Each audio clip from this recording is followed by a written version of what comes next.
Bonsoir à tous et bienvenue sur les antennes de Canal 7 pour votre programme Culture 7 le Mag. Où se produit Culture 7 le Mag? Mais bien sûr, la réponse elle est simple, c'est à Canal 7. Alors venez donc découvrir avec moi les locaux de Canal 7. Et puis on a justement la charmante réceptionniste Mademoiselle Prisca. Bonsoir Prisca. Bonsoir JS. Ça va? Ça va bien, merci. C'est une surprise. Oui, vraiment, tu m'as surpris. Alors, est-ce que tu regardes le programme Culture 7 le Mag? Oui, je regarde très souvent.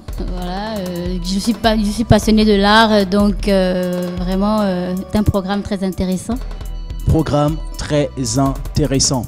Moi, je vous propose avant tout d'aller regarder avec moi le sommaire.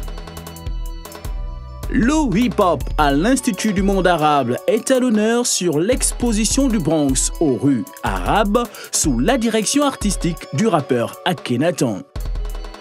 Journée internationale du jazz. Depuis 2011, l'UNESCO a institué le 30 avril comme la journée internationale du jazz. Nous irons à Baltimore, aux États-Unis, en fanfare avec des danseurs pour changer l'image de la ville qui est en proie à des émeutes depuis quelque temps. Week-end de carnaval aux Seychelles, l'édition 2015 est encore plus extraordinaire que la précédente. Une communauté de skateurs se développe à Addis Abeba et se sert du skateboard pour aider les jeunes démunis grâce à l'aide des skateurs du monde entier. Nous irons à Libreville au Gabon avec l'Aurélie d'art Victoire Issembe et son atelier d'écriture, une initiative en vue de transmettre les rudiments pour l'élaboration d'un bon texte poétique. Voici pour le sommaire, vous êtes sur Culture 7 le Mag. Vous avez regardé le sommaire, un sommaire qui annonce du bon contenu, c'est ça Culture 7 le Mag. Allez donc passer le message aux voisins pour ceux qui ne sont pas encore connectés parce que l'émission a débuté. Moi je suis dans une salle assez spéciale, une salle magnifique, une salle où s'effectue le traitement du son. Avant que le son ne transite en diffusion, tout se passe par ici. C'est ici que Culture 7 le Mag se fait le plaisir de traiter la qualité sonore pour votre programme. Alors, je vais vous emmener en France avec l'Institut du monde arabe qui a à l'honneur une exposition qui met en scène le hip-hop sous la direction artistique de M. Akhenaton.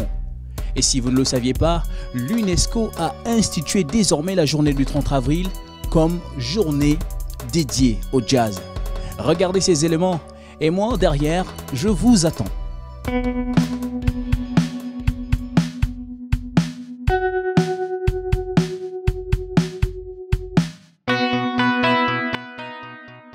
Mettons le cap sur la France avec la culture hip-hop qui était au cœur d'une exposition qui s'est ouverte mardi dernier à l'Institut du monde arabe à Paris. Placé sous la direction artistique de l'événement, le célèbre rappeur Akhenaton. Et on a fait une première réunion, j'ai dit écoutez, on ne peut pas faire une expo didactique sur la culture hip-hop parce que sinon il nous faut une surface monstrueuse. On va faire une expo sur la transmission dans le rap. Et pourquoi cet art est populaire? Parce qu'il est transmissible et il est accessible. Le hip-hop du Bronx aux rues arabes, qui s'étendra sur une durée de 3 mois, donne un aperçu solide de ce qu'est la culture hip-hop, née il y a plus de 40 ans aux États-Unis.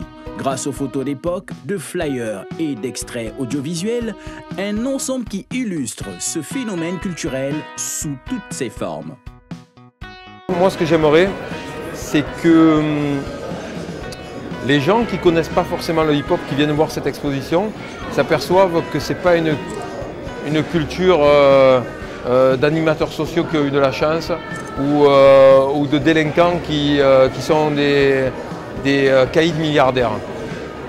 C'est une culture profonde qui a des racines profondes, même plus loin que le rap aux États-Unis.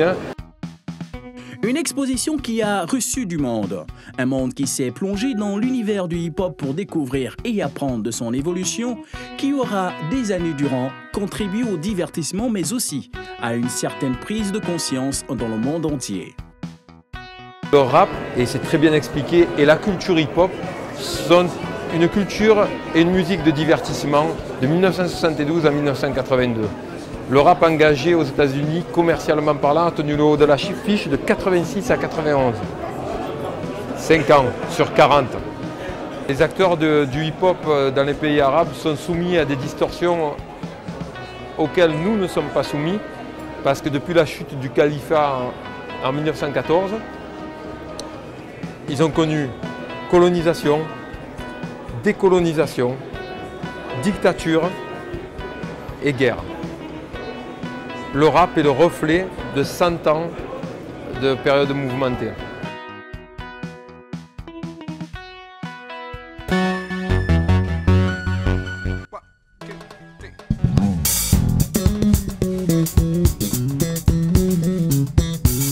Un son métallique, agressif, une signature unique. Pour beaucoup, Marcus Miller est à la basse, ce que Miles Davis était à la trompette. Avec Aphrodisia, son dernier album, le musicien afro-américain revient sur les sources du jazz, l'esclavagisme. Cette inspiration, il l'a puisée au Sénégal pendant une visite sur l'île de Gorée.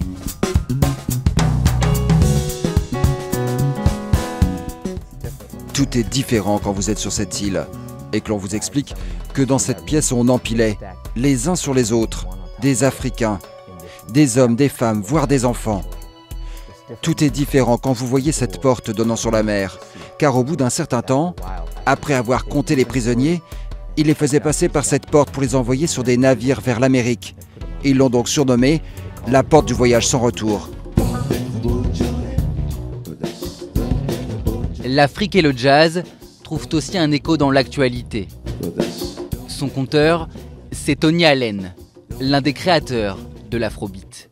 À travers un mélange de musique africaine, funk et jazz, il dénonce les drames de l'immigration clandestine en Méditerranée. Avec cette chanson, le Nigérian implore ses frères africains de ne pas tenter la traversée vers l'Europe. I'm just advising this one that they're risking their lives to want to come to this part of the world. Je veux juste les prévenir, parce qu'ils risquent leur vie pour venir dans cette partie du monde. Ils pensent qu'ils rouleront sur l'or, ici, et pour eux c'est un rêve. Mais je les préviens, ce rêve est un mirage. It's completely zero.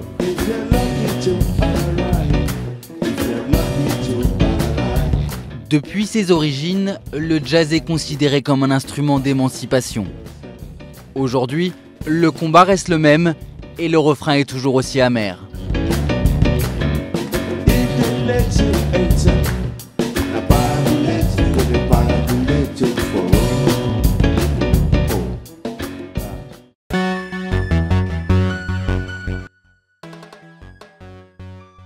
Si Baltimore a toujours été considérée comme l'une des villes les plus violentes des États-Unis d'Amérique, comme récemment avec quelques vagues de violence qui ont éclaté, la ville voudrait un retour à l'apaisement avec des activités culturelles comme cela a été le cas avec plusieurs groupes de fanfares et de danseurs de rue qui ont livré une belle prestation dans les quartiers touchés par les émeutes.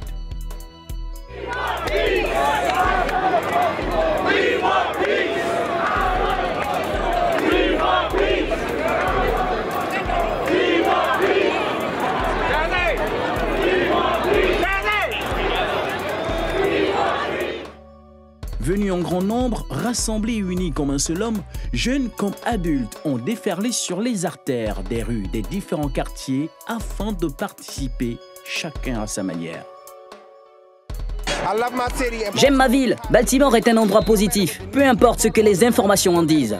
J'aime Baltimore. Entendez-moi bien. Il y a des mauvaises choses qui se passent ici. Mais au final, il y en a dans toutes les villes d'Amérique. Et vous savez quoi? On n'entend pas parler de ce qui est bien. Mais je vais tout faire pour que tout le monde l'entende, partout à travers le monde. Parce qu'ils vont y croire. Les gens ont peur de venir à Baltimore, mais n'ayez pas peur. On n'a pas peur de venir ici pour défiler avec nos enfants. We're not scared to come out here and march, and these are kids.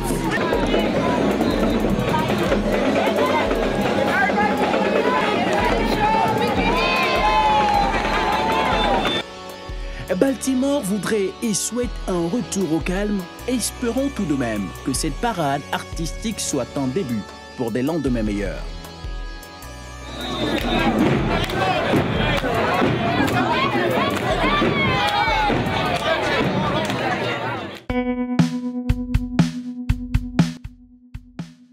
Partons aux Seychelles avec son méga carnaval traditionnel édition 2015 qui avait lieu le week-end dernier aux côtés des habitants de l'archipel et de nombreux touristes venus des 4 coins du monde pour faire la fête.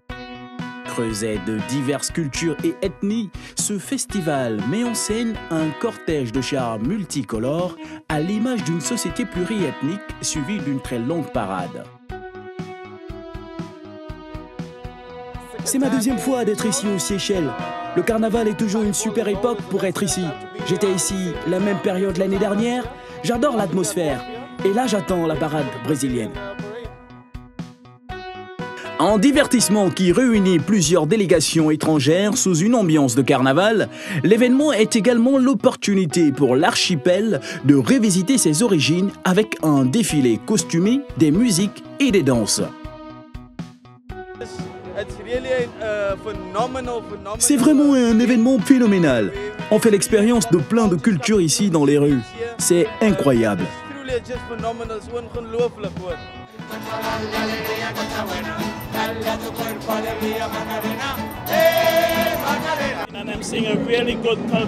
Je vois plein de cultures différentes rien que dans la parade. Je viens des Caraïbes et je suis ici parce que c'est quelque chose à faire quand on est aux Seychelles.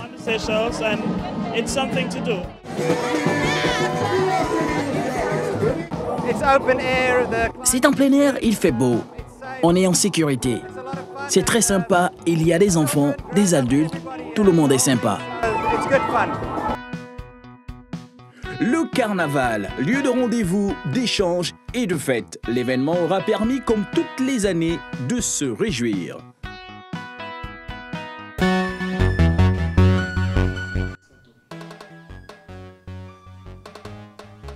Une communauté de skateurs se développe à Addis Abeba en Éthiopie et se sert du skateboard pour aider les jeunes démunis grâce à l'appui des skateurs venus du monde entier. À Libreville au Gabon, Laurélédard Victoire Issembe est toujours en activité avec son atelier d'écriture organisé le week-end dernier. Regardez ces images et derrière, je vous attends. A tout de suite. Pour faire du skate à Addis Abeba, il faut endurer les routes trouées et les véhicules en tout genre. Malgré les obstacles, quelques passionnés tentent d'introduire le skateboard dans les rues éthiopiennes.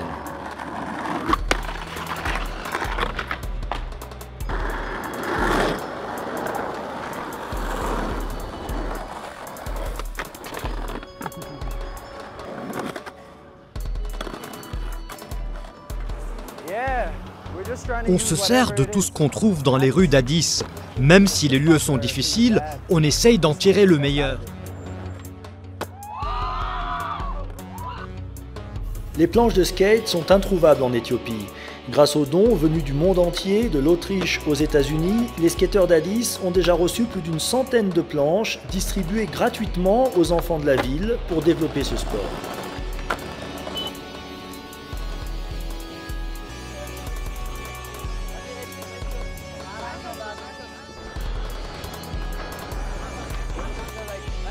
Quand les gens voient un nouveau sport qu'ils n'ont pas l'habitude de voir en Afrique, ils sont étonnés et contents de voir ça ici.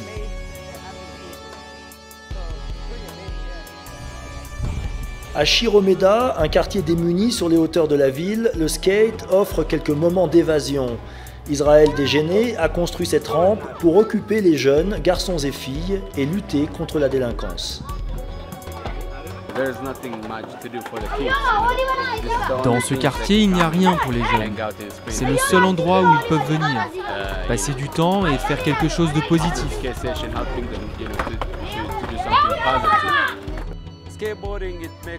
Le skateboard les rassemble, ça crée une communauté. Et tous les samedis, les skateurs de Chiromeda lâchent leurs planches pour faire une bonne action, aider une mère célibataire, faire du nettoyage et montrer que les casse-cou à roulettes ont aussi un grand cœur.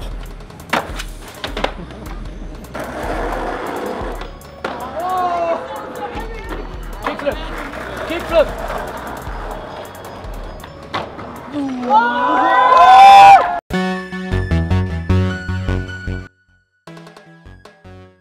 Après le concours de poésie du 18 avril dernier au Centre de formation pluridisciplinaire dans le domaine des arts, le relais d'art Victoire Isembe entend poursuivre des activités culturelles tout au long de l'année, parmi lesquelles l'atelier d'écriture qui avait lieu le 25 avril dernier. Un atelier qui se voulait être la continuité du dit concours avec pour particularité d'apporter un plus sur l'écriture poétique et le langage qui respecte des règles précises concernant le nombre et le type de strophes, le type de vers, de rimes et autres.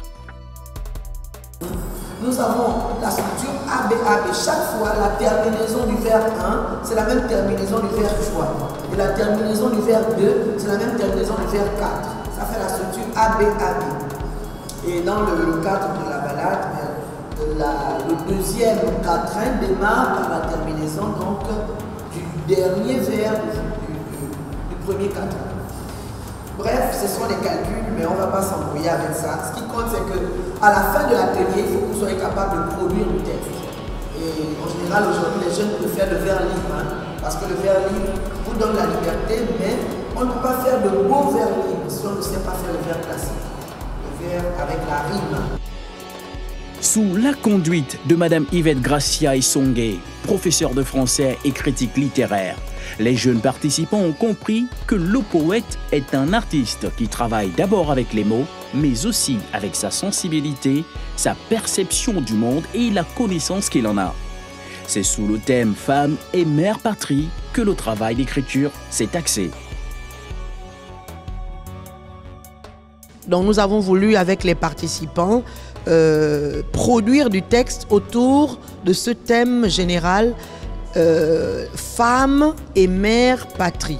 Parce que la femme, elle est nourricière, c'est elle qui nourrit la patrie, mais la patrie elle-même est symbolisée par une femme, donc le sceau de la République gabonaise, qui a une maternité allaitante. Et donc nous avons passé en revue quelques éléments sur les techniques de communication, sur l'organisation d'un texte, sur la production d'un texte poétique. Et je pense que les participants vont nous produire de beaux textes autour de cet atelier. Et nous allons comme ça nous régaler autour donc de la culture. Voilà. Les jeunes, attentifs à l'enseignement donné, se devaient donc à leur tour de s'exercer à la pratique de l'écriture en prenant soin d'appliquer la méthode et les outils permettant d'obtenir un très beau texte poétique. À partir de la poésie, plusieurs jeunes peuvent non seulement se remettre à s'approprier l'identité nationale, mais ils peuvent aussi aller plus loin, c'est-à-dire à bâtir cette identité. Parce qu'on peut se l'approprier, mais il faut ajouter maintenant sa touche. Il faut que les jeunes réalisent qu'aujourd'hui, ils sont déjà des acteurs sociaux. Ils ne vont pas attendre d'être adultes pour être acteurs sociaux, et à partir d'un texte, on peut bouleverser une société. Comme avec toutes les figures de style, tout ce qu'il y a, toutes les choses de grammaire et tout, ça permet de dire ce qu'on a, de dire ce qu'on ressent de manière posée et même de manière dire peu pour dire plus, un peu comme tout ce qu'on apprend, tout ce qu'il y a à dire en fait. Il va falloir faire preuve de créativité. On peut parler de plusieurs choses et utiliser plusieurs manières différentes d'exprimer ce qu'on voit, ce qu'on ressent. Ce qui peut nous venir à l'esprit, ce qui nous a marqué dans la vie. Comme on a déjà les méthodes, on va essayer de faire quelque chose. Garder la jeunesse en éveil intellectuel, voici l'un des objectifs du relais d'art Victoire Isembe qui se veut, par cet atelier d'écriture, donner de la matière aux jeunes, une connaissance du langage multiforme. Nous voulons apporter aux enfants le complément que l'école n'apporte pas. Non pas que l'école ne veuille pas, parce que les programmes sont établis et on leur apprend la poésie à l'école, mais ici, on leur apporte un petit plus. Par exemple, avec Madame Isongue, qui est professeure de français et critique littéraire, je pense qu'ils ont beaucoup appris ce matin, et même moi, j'ai appris beaucoup de choses. Donc ça développe leur culture générale et ça permet surtout à ceux qui ont fait le concours de la dernière fois de se rendre compte de là où le bas avait blessé. Tout Tout en regrettant que les jeunes n'aient pas été aussi nombreux à cet atelier, la fondatrice du Ravi en appelle aux autorités gabonaises à suivre de près la culture et l'éducation de la jeunesse du Gabon. Il vaut mieux avoir affaire à un citoyen en colère qu'à un artiste contrarié. Pourquoi je le dis? Parce que la culture est l'enfant pauvre de tous les budgets et je voudrais juste en appeler aux autorités pour qu'ils regardent de ce côté-là et qu'ils aident un peu plus la culture, l'éducation, parce que demain, c'est surtout ce côté-là, c'est surtout la culture, c'est l'éducation qui fait l'esprit et qui donne l'état d'esprit d'une nation demain.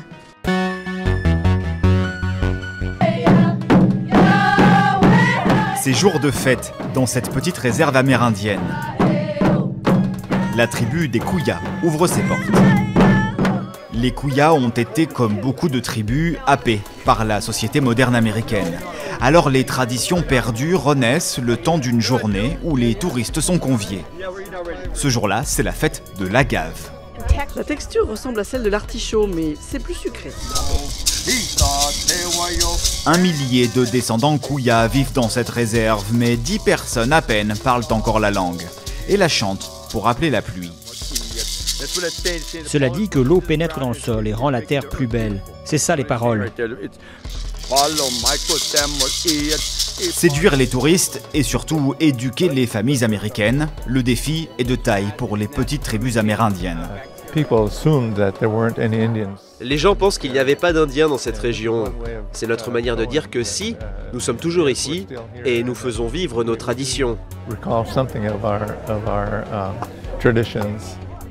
Autour du buffet traditionnel, près de 200 touristes et curieux découvrent des saveurs ancestrales. Au menu, pour 10 $, ragoût de lapin, purée de gland et cactus grillé. Je suis impatiente de manger ce cactus. D'habitude, je me fais piquer, alors je prends ma revanche en le mangeant. Les recettes de cette journée serviront notamment à faire fonctionner le petit musée des Kouya. Créé en 1964, c'est le plus vieux musée dans une réserve amérindienne en Californie. Et sa conservatrice est française. Il y a un renouveau de l'identité amérindienne, un vrai renouveau. Donc les gens sont fiers à nouveau d'être indiens. Maintenant, il y a plein de générations, des petites filles, des petits garçons qui réapprennent à parler le Kouya, qui réapprennent à faire des paniers. Car c'est le plus grand défi des réserves amérindiennes. Transmettre la culture des tribus aux plus jeunes et résister aux sirènes de la culture de masse américaine.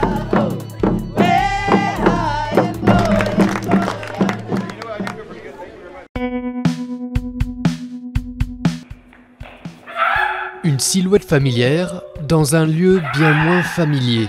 Abbas Alizada est connu comme le Bruce Lee afghan. Ce fan d'arts martiaux s'entraîne plusieurs fois par semaine dans les ruines de ce palais royal à Kaboul, son héros toujours à l'esprit.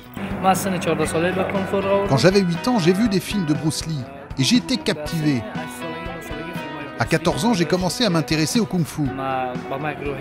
Au fil des années, il perfectionne sa technique et prend conscience de sa ressemblance avec la star hongkongaise. Les gens ici le surnomment Bruce Hazara en référence à sa communauté, un groupe ethnique d'Asie centrale. Avec 50 000 abonnés sur Twitter et 40 000 j'aime sur Facebook, il est devenu une célébrité locale. Quand j'ai vu Abbas Alizada à la télé pour la première fois, j'ai été surpris par sa ressemblance avec Bruce Lee. Je suis tellement content que l'on ait quelqu'un comme ça en Afghanistan. Abbas Alizada est une fierté pour l'Afghanistan, parce que le pays fait face à de nombreux problèmes. Il est l'homme qui peut donner une meilleure réputation au pays à travers le monde. 35 années de guerre ont dévasté le pays d'Alizada, et le jeune homme rêve d'une terre lointaine où il pourrait vivre pleinement de sa passion. J'espère qu'un jour j'arriverai jusqu'à Hollywood. J'espère être le premier Afghan à faire partie de l'industrie hollywoodienne et terminer le film inachevé de Bruce Lee. Une référence au Jeu de la mort, un film que Bruce Lee tournait lorsqu'il est mort soudainement en 1973. En attendant d'être une star de Hollywood, Alizada continue à s'entraîner sans relâche et à s'occuper de son père paralysé. Lui aussi partage le rêve de son fils et espère qu'un jour, il le verra combattre sur grand écran. Voilà, Culture 7 Lomax s'achève. Ce fut un plaisir pour moi, JS, Pierre Billon, de partager ces instants avec vous. On va se donner rendez-vous pour un prochain numéro. Surtout, gardez le sourire, restez câblés, regardez la suite des programmes. Canal 7 se poursuit. Ciao, ciao.